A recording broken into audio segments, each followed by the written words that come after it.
welcome to the deep dive. Today we're doing something specific. We're taking a journey, really, through the narrative core of R F Kuang's Katabasis. Right. Our mission, well, it's pretty intense. Just extract the pure story thread. Lay bare the plot, the ambition, the cost. And the source is Katabasis by R F Kuang, as you said. It centers on Alice Law and Peter Murdoch. Two academic rivals at Cambridge. Analytic magicians. Brilliant, but deeply competitive. Fiercely competitive. And they have this shared goal, or maybe a shared problem. Their advisor, Professor Grimes, has died. He's in hell.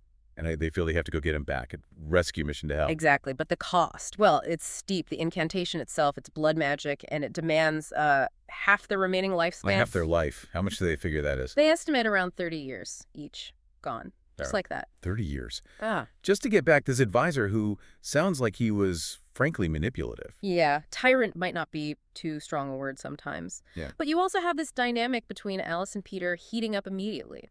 Alice really distrusts Peter, doesn't she? Oh, completely. She resents him. He's always presented as this unfailingly nice guy, the golden boy. But underneath? Underneath, she sees his effortless superiority, remembers past academic slights, and she knows he's been hiding research from her, holding her back. Classic academic sabotage, just maybe dressed up nicely. Pretty much. So when Peter finally admits he's been secretly researching the descent into hell himself and says they have to partner up, well, it's not exactly a shock he needs her. It's academic necessity, not friendship. Absolutely. Without Grimes, they're adrift, unsupervised.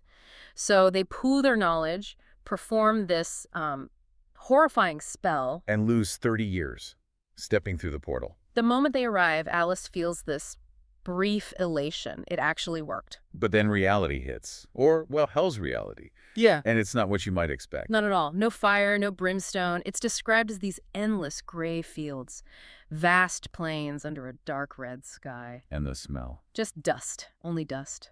The text says, remarkably, it's not much worse than an English spring. Huh. So, a hell of emptiness. Of desolation. Seems like it. A kind of conceptual hell. They immediately notice the ground, this fine sand that it actually erases their footprints as they walk. No trace left behind. Yeah. And then they look up. This detail really stuck with me. Oh, the Cambridge reflection. Describe that. It's wild. Above them, in this dark red sky, there's this shimmering, translucent, upside-down mirror image of Cambridge. Complete with students moving around. Exactly. Rushing to lectures, oblivious. It's like this constant mocking reminder of the world, the pressures they just left, or maybe the pressures that built this place for them. The ultimate academic torment. Success, or the image of it, forever hanging over you, but unreachable. Perfectly put. Then they hit their first real obstacle, this huge wall made of bone. The shades of those who died instantly, right? That's the one. Alice is actually a good climber, so she starts scaling it, almost enjoys it, feels familiar like rock climbing. Though Peter freezes, she gets partway up, looks down, and he's just stuck there, panicked. And he confesses something. A weakness. A huge one. He admits this crippling fear of heights he's hidden his whole life, his whole career. So Alice, the one who basically despises him. She has to talk him down.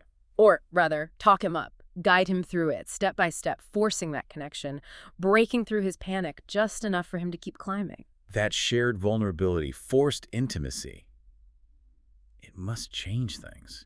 You'd think so. Once they're over the wall, they find themselves in the library. This is the first court, the upper court of pride. And here, the real nature of hell starts to reveal itself. Academic hell. Literally. Literally.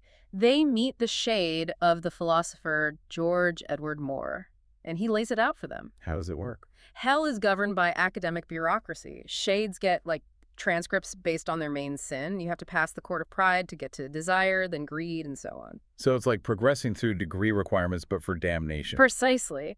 And Moore tries to trap them with logic. He constructs this perfect syllogism proving they can't leave the court of pride yet. They haven't met the criteria. His logic is sound. Airtight. Undeniable within its own framework. So how do they get past? Alice just refuses.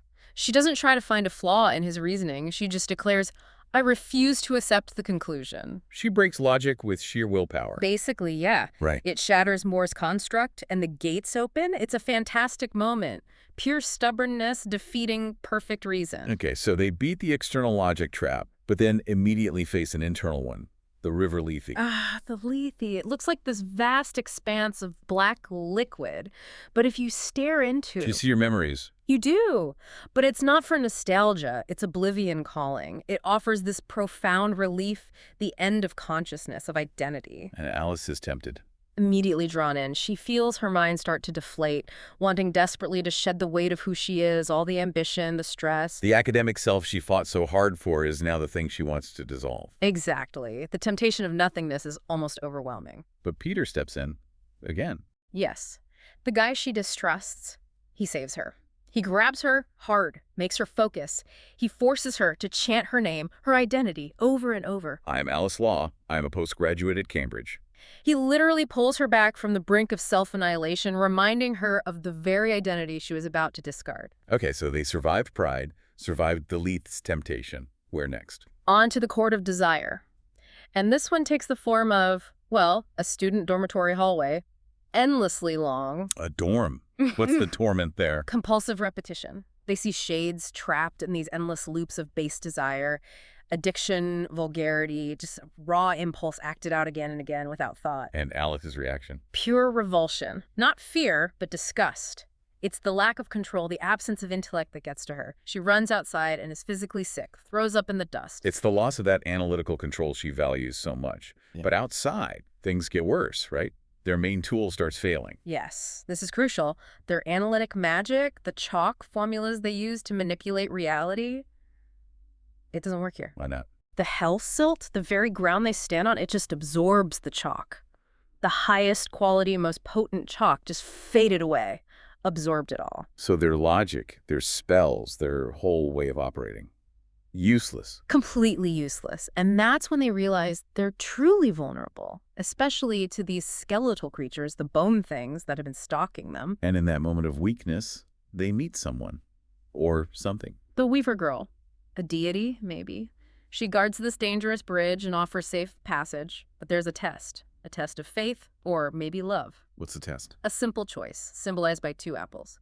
Red means choosing to cross together, implying safety and partnership. Green means choosing alone, which risks falling into the Lethe. And Alice has to choose. This is after Peter saved her twice, but she still remembers. All his past cruelty, the manipulation, that comment about her being like a bird, eating right out of his hand. The resentment is deep. So despite everything? Despite everything, the anger wins. She chooses the green apple. She chooses alone. Oh no, and the consequences? Immediate. Brutal. The Weaver Girl instantly wraps Peter in silk threads, cocooning him completely. He's captured. Gone. And Alice? Alice has to go on. Alone. She just chose solitude, and now she has it, whether she regrets it or not. The journey is now hers alone. So she's truly isolated. Who does she meet next? How does she navigate? She finds an unlikely guide in Elspeth Bayes. A shade. Turns out Elspeth was another student of Professor Grimes. One who didn't make it. Right. She committed suicide years ago back on Earth. Now she pilots this little boat called the Nurath through the bog of Raff. And she has intel. Information for Alice. Crucial information.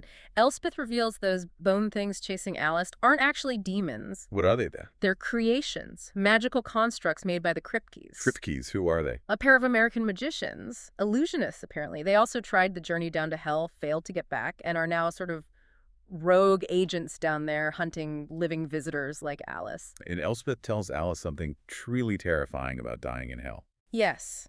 This really ups the stakes.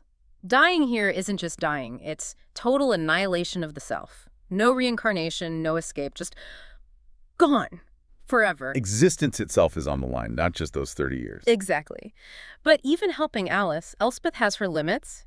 Academic grudges run deep, even in hell. Oh, what happens? Elspeth gets furious that Alice is still, after everything, loyal to Grimes, the man who arguably drove Elspeth to her death. And in a fit of rage, she throws Alice into the bog. Betrayed again. Does Alice survive? She does. She claws her way out and keeps going, eventually reaching the city of Dis. This is the court of tyranny. And Dis is visually striking, I remember. Immense. It's built as this perfect, massive, scornful mirror image of the Vatican, a symbol of rigid, oppressive structure. And she gets another guide there? Sort of. Shade John Gratis. He's known as a liar, but he guides her through the city's markets and workshops. What's the punishment in this? What are the shades doing? It's the ultimate academic nightmare. They're all eternally obsessed with writing the perfect dissertation. They just write and rewrite endlessly. Can they ever finish? Succeed? Gratis gives this chilling line. I have never once seen a passing dissertation in the entire time I have been in hell. Endless, futile, intellectual labor. It's bleak. But Gratis leads her somewhere specific, doesn't he? Into a trap. He does, a Kripke trap. It's Zeno's paradox of motion, the one about never reaching a destination because you keep having the distance. It's inscribed in chalk, a magical binding. And something gets caught in it. Archimedes, the cat. A cat had sort of been following Alice since she descended. It gets caught in the paradox trap and is killed. Oh, the cat. But its death isn't pointless. No, it becomes the key. Alice is devastated, but she realizes the fresh blood. That's the component her failing chalk magic needed. Blood magic again? She uses the cat's blood mixed with her chalk dust to break the paradox. Zeno's trap works on infinite division, stasis. She writes over it. But for calculus... Introducing change, motion into the static logic. Brilliant. And this lets her confront the Kripkes. Yes. She finds them and realizes they've been using Peter's blood. The blood they must have taken when the Weaver girl captured him to power their own magic, their attacks. So Peter's still part of the fight, even captured. What's Alice's final move? It's pretty extreme, right? Extremely. It's called the Erichtho exchange. It's based on this ancient, really gruesome spell from Thessalian witchcraft. What does it do? It violently rips a soul out of hell and forces it into a prepared body back on Earth. A corpse. And whose soul is she targeting? Nicomachus Kripke, one of the American magicians. And whose body is she pulling him into? Professor Grimes's body. The one Alice had, let's just say, prepared and brought back to Cambridge before they even started the descent. Whoa. She planned for this, using Grimes's own body as the vessel for his replacement. It seems so. A truly intricate, ruthless plan, the ultimate academic revenge, maybe, using the mentor's physical form against his enemies and perhaps against the mentor himself. So the spell works. Kripke's soul is yanked out of hell. Yes.